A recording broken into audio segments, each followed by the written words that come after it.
Good morning, class 12th. Today we are going to start with your chapter 2 from Vistas, The Tiger King, written by Kalki. Kalki is the pen name of Ramaswamy Iyer Krishnamurthy, who was born before independence, that is 9th September 1899, and he died on 5th December 1954. Kalki was a great writer of his time. He was a journalist, poet, critic, and Indian independence activist. The story, The Tiger King, is a satire on the rich and powerful kings of the olden times. Now, I will be explaining you this story in detail. Let's start with it. The Maharaja of Pratibandhanpuram is the hero of the story. He may be identified as His Highness Jamidar General Khalidar Major Satya Vigraha Samhari Maharaja Dhiraj Vishwabhushana Samrat Sir Jilani Jung Bahadur MAD ACTC or CRCK, but this name is often shortened to the Tiger King. The big title names, list of titles before the king names, emphasize, the author wanted to emphasize his greatness, how the kings used to use a lot of titles before their name to glorify their greatness.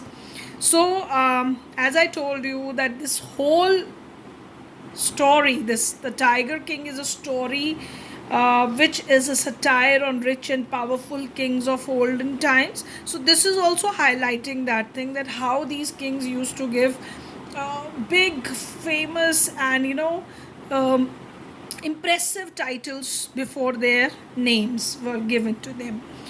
Now, the author says that I have come forward to tell you why he came to be known as Tiger King. I have no intention of pretending to advance only to end in strategical withdrawal. Even the threat of Satuka bombers will not throw me off track. The Satuka, if it likes, can beat a hasty retreat from my story. Now, the author is trying to tell us that he is definitely going to tell you how this king was known as a Tiger King, and he don't want to hide anything, but he wanted to tell the whole story till the end. Even if he says that Stuka bombers are referred to German aircraft used in World War II. He says that even if these bombers are going to they are going to threaten me that you should not tell the story, but I am going to tell this story. So he will not tell the story in a short way, but he wanted to tell you everything in detail. So, right at the start, it is imperative to disclose a matter of vital importance about the Tiger King. Everyone who reads of him will experience the natural desire to meet a man of his indomitable courage face to face, but there is no chance of its fulfillment. Now he wanted to tell very important fact about this king, that everyone who will read this story wanted to meet this king, coming to know about different facts, but he says that there is no chance of that thing, because as Bharata said to Rama about Dashratha, the Tiger King has reached that final abode of all living creature. In other words, the Tiger King is dead. Now, as Lord Rama was told about his father Dashratha in Ramayana by Bharat, that Dashratha was dead, so same way the author is telling us about the Tiger King, that he has reached his final abode. Final abode is referred to heaven, that he is no more there and he is dead now, so we cannot meet this Tiger King now. The manner of his death is matter of extraordinary interest. It can be revealed only at the end of the tale. The most fantastic aspect of his demise was that as soon as he was born, astrologers had foretold that one day the tiger would actually have to die. Now he tells that obviously, because he wanted to create a suspense in the story, he cannot reveal this fact that why this king was how he died, the manner of his death. He don't want to reveal everything, but he says that the interesting fact is that when he was born, at that time something very important was told about this tiger king, that he is going to die one day. Now you will say that why they are referring it as an interesting fact, because everybody know that who is born he is going to die one day, but the author wanted to dramatize the situation, that how these situation arise, that how astrologers predicted about his death and what they predicted about his death. Now you'll come to know about from the story. The child will grow up to become the warrior of the warrior, hero of heroes, champion of champions, but they bit their lips and swallowed hard when compelled to continue. The astrologers came out with it. That is the secret which should not be revealed at all. And yet we are forced to speak out. The child born under the star will one day have to meet its death. Now, they tell about this, that he is going to be very famous warrior, he is going to be the hero, and he would be champion. But they very hesitatingly told about his death when they were forced to speak out. They say that one day he is going to die. Obviously, this was not a new thing. Everybody know that one who is born one day is going to die. So, at that time, a miracle happened. What miracle happened? At that very moment, a great miracle took place. An astonishing phrase emerged from the lips of the 10 days old Jilani Jung Jung Bahadur. O wise prophets! Everyone stood transfixed in stupefaction. They looked wildly at each other and blinked. O wise prophet, it was I who spoke. Now at this moment, this 10 days old child who was Jung Jung Bahadur, this is the name of the tiger king. So he started speaking when he was only 10 days old, and everybody was transfixed in stupefaction. Everybody was surprised in this kind of shocking situation. Nobody was expecting that a 10 days old child is going to speak, and they were looking at each other blinking as if it is real situation or not. And what this child says, that it is I who is speaking. This time there are no grounds for doubt. It was the infant born just 10 days ago who had enunciated the words so clearly. Now this child was speaking. There was no doubt that any other one is speaking. He was the person who was pronouncing the words so clearly. The chief astrologer took off his spectacles and gazed intently at the baby. All those who are born will one day have to die. We don't need your predictions to know that. There would be some sense in it if you could tell us the manner of that death. The royal infant uttered these words in his little squeaky voice. So this child, what he said, that whatever you are predicting is known to everyone. But if you could tell the manner of his death, then it would be some sense in predicting something. So the chief astrologer placed his finger on his nose. In the wonder, the baby, barely 10 days old, opened his lips in speech. Not only that, it also raised intelligent questions, incredible, rather like the bulletins issued by the War Office than facts. The chief astrologer took his finger off his nose and fixed his eyes upon the little prince. Now this astrologer was very surprised to see that this 10 years old child is speaking, and he's also raising an intelligent question that how the manner of death should be told. So this chief was looking at the prince, and what he said, the prince was born in the hour of the bull. The bull and tiger are enemies. Therefore, death comes from the tiger, he explained. Now he says that the child is born under the zodiac sign of the bull. This is the bull sign is referred to the Taurus zodiac sign, which represents the bull, and the tiger is the Leo sign, which of the zodiac sign Leo, and he says that these two are enemies. So his death, as he is born under the star of bull, so he is going to die because of tiger. So that would be the reason of his death. You may think that Crown Prince Jung Jung Bahadur was thrown into a quake when he heard the word tiger. That was exactly what did not happen. As soon as he heard it pronounced, the Crown Prince gave a deep growl. Terrified words emerged from his lips. Little tigers beware. This account is only a rumor rife in Pratibandhanpuram, but with hindsight, we may conclude it was based on some truth. Now the author is saying that at this moment you must be thinking that this child born Jung Jung Bahadur, he might be very worried from this word of tiger, that his reason of his death would be tiger, but this did not happen. As soon as he heard it pronounced, the way what this child said, he gave a deep growl, and then what he said, that terrifying words emerged from his lip, and that terrifying words that let tigers beware. He was warning the tigers that they should be beware of him.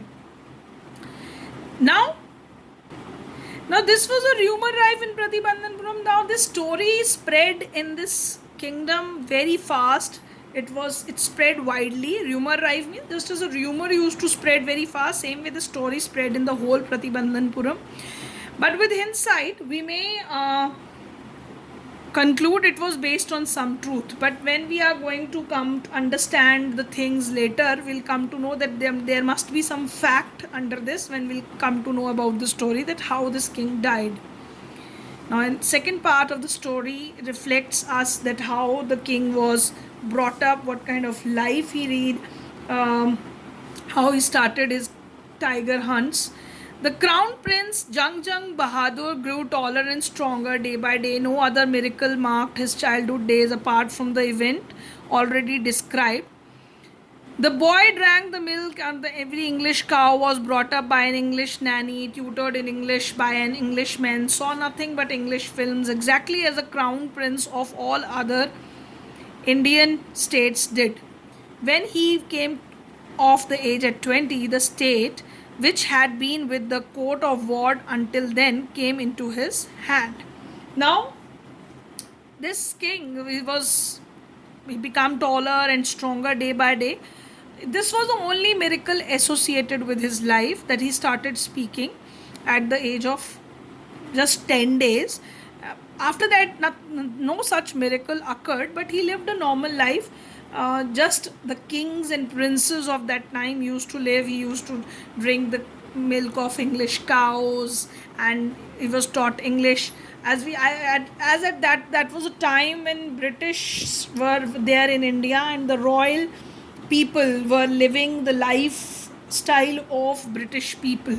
So he was a royal, and so he was also taught English. He was brought up by English nanny, and all the living style was not about English, not Indian. So it was normal for every prince of Indian state at that time. When he was 20 years of age, the state was in the hand of the prince. Now, a court of ward refers to when a child who was under the legal protection, after that they hand over the whole power to the prince. But everyone in the kingdom remembered the astrologer's prediction. Many continued to discuss the matter. Slowly it came to Maharaja's ears. Now this story associated with his birth, this was known to everyone. Everybody knows about this astrologer prediction about his death, and this story also came in the ears of Maharaja. There were innumerable forests in Pratibandhanpuram state. They had tigers in them. The Maharaja knew the old saying, "You may kill even a cow in self-defense." There could certainly be no objection to killing tigers in self-defense. The Maharaja started out on tiger hunt. Now here, the king, when he come to know that his death's reason would be a tiger, so what old saying he says, that one can kill a cow, which is considered very sacred in India. One cannot kill a cow because killing cow is considered very bad in Indian culture. So he said that even people uh, will not object killing a cow if somebody is protecting himself in self defense. So there would be no objection on killing a tiger in self defense. So what this Maharaja started doing, he started killing the tigers. He go on hunts for the tiger. The Maharaja was thrilled beyond measures when he killed the first tiger. He sent for the straight astrologer and showed him the dead beast. So he was very excited. So he sent this dead tiger to this king, this astrologer, that he had killed the tiger. What do you say now? He demanded. Now he asked from the priest that, what do you say now, as I have killed the tiger? Your Majesty may kill 99 tigers in exactly the same manner, but the astrologer drawled. Now, this astrologer says that you may kill 99 tigers in the same manner, but the astrologer drawled here means he spoke slowly. But what? Speak without fear. The king wanted to know what he wanted to say. But you must be very careful with the 100th tiger. That 99 you can kill without any harm, but you have a problem with the 100th tiger. So this is what the fact was revealed by the priest to the king. What if the 100 tiger were also killed? So king asked that if I am going to kill the 100 tiger, then I will tear up all my books on astrology, set fire on them, and I shall cut off my tuft, crop my hair short, and become an insurance agent. The astrologer finished on an incoherent note. So now the astrologer was so firm with his prediction. So he says that if you are going to kill the 100th tiger also, then definitely I will tear my books which are on astrology. I will cut off my tuft. Tuft is the hair which priests used to have on their head hair, and he said that I'm going to cut that, and I'll not be called a priest. I will become an insurance agent. So the priest was very sure that he is going to he's definitely right in saying that. And now onwards, what happened later? So this was the incident happened when he killed the first tiger. Now after this king started killing so many tigers. The third part, from that day onwards, it was celebration time for all the tigers inhabiting Pratibandhanpuram. Now this day onwards, it was the celebration time for all the tigers which were in the Pratibandhanpuram. Why? The state banned tiger hunting by anyone except the Maharaja. Now king wanted to kill all the 100 tigers. So killing of tiger was banned in the Pratibandhanpuram because only king wanted to kill the tigers.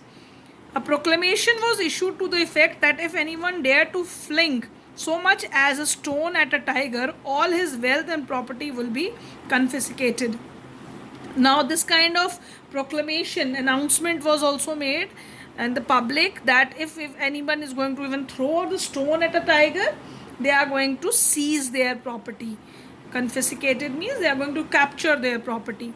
So obviously nobody is going to kill the tiger, but only the Maharaja. The Maharaja vowed he would attend to all other matters only after killing the 100 tigers. Initially, the king seems well set to realize his ambition. So he just left all other matters aside, but he was more concentrated on killing of the tigers. Not that he faced no dangers. There were times when the bullet missed its mark. The tiger leaps upon him and he fought the beast with his bare hands. Each time it was the Maharaja who won. So definitely hunting the tiger, he faced dangers many times. So with his bravery, he fought with his hands with tigers. But every time this king won. So that also shows that he was very powerful king. He was very courageous. He started, although he was killing the tigers with bullet, but he many times fall in danger with these tigers. At another time, he was in danger of losing his throne. A high ranking British officer visited Pratibandhanpuram. He was very fond of hunting tigers and fonder of being photographed with the tigers he had shot. As usual, he wished to hunt tigers in Pratibandhanpuram. But the Maharaja was firm in his resolve. He refused permission. I can organize any other hunt. You may go on a boar hunt. You may conduct a mouse hunt. We are ready for a mosquito hunt. A tiger hunt? That's impossible. So one day a very high ranking officer of British official came, and at that time this king's condition was also in danger, because he said no to hunting to this official. He said that you cannot hunt tiger, you can go for any other animal hunt, but you cannot go for a tiger hunt. So definitely that officer will get angry with this. The British officer's secretary sent word to the Maharaja through the Diwan that the Durai himself did not have to kill the tiger. The Maharaja could do the actual killing. What was important to Durai was a photograph of himself holding the gun and standing over the tiger carcass. But the Maharaja would not agree even to this proposal. If he relented now, what would he do if other British officer turned up for tiger hunts? So the British officer was fond of getting the photograph with the tiger. So he sent Maharaja some word that he don't want to kill the tiger himself, but basically Durai is referred to the British lords, that the British lord is entrusted to get the photograph with the tiger, not the actual hunting. But the Maharaja said no to that also, because he don't want that. With that, other British officials started coming to their kingdom for tiger hunt, because he himself wanted to kill all the 100 tigers. So, because he prevented a British officer from fulfilling his desire, the Maharaja stood in danger of losing his kingdom itself. As Britishers were overpowering Indian kingdoms at that time, so his kingdom was in danger. He could even lose his kingdom, as he did not fulfill the desire of British officer. So that reflects the political condition also, which was prevalent in our country at that time, that Indian kings who was considered as powerful, they were also under the suppression of British company officials. The Maharaja and the Diwan held deliberation over this issue. As a result, a telegram was dispatched forthwith to a famous British company of jewelers in Calcutta. Sent samples of expensive diamond rings of different designs. Some 50 rings arrived. The Maharaja sent the whole lot to the British officers. Good lady, the king and the minister expected the Durrasani to choose one or two rings and send the rest back. Within no time at all, the Dursani sent her reply, "Thank you very much for your gifts." Now, what plan Maharaja played to save his situation? So he sent very costly rings. Durrasani is referred to the wife of a British officer. So he sent that rings from Calcutta's jeweler, very costly rings, that you can choose any ring, 2-3 rings of your choice, and the lady sent the reply of thank you to the king. In 2 days, a bill of 3 lakh of rupees came from the British jewelers. The Maharaja was happy that through he had lost 3 lakhs of rupees, he had managed to retain his kingdom. As for these rings, he has to spend 3 lakhs of rupees, but he was happy that spending this lot of money, he was able to save his kingdom. So this is not only that he is showing off things, but it is also reflecting that how these kings used to spend a lot of money on show off, saving their kingdom. He was very determined that he is going to kill all the tigers. For that, he was spending so much Now, through the story, whatever you have read in three parts of the story, we come to know that this king was a stubborn king who just wanted, in his pride and conceit for the power, this he wanted to change what is written in his fate. And when the astrologer tells at the hour of his when he was born that he is going to die of tiger, he started hunting tigers. So the author wanted to reflect that for saving himself, how cruelly the king started killing the tigers, and to save his situation he could spend even 3 lakhs to give the rings for the gift to save his throne. So and moreover, we also find the situation of animals very worse, that to save himself he started killing so many tigers at one go. In the next part of the story, we are going to understand, we are going to go more deeply into the story, that how he started killing so many tigers, and how he was killed in the end by the tiger or by something else, because it was a prediction that he's going to be killed by the tiger. With this, I end the story first lecture here. We'll be continuing the story in the next lecture. Thank you, class. Thank you very much.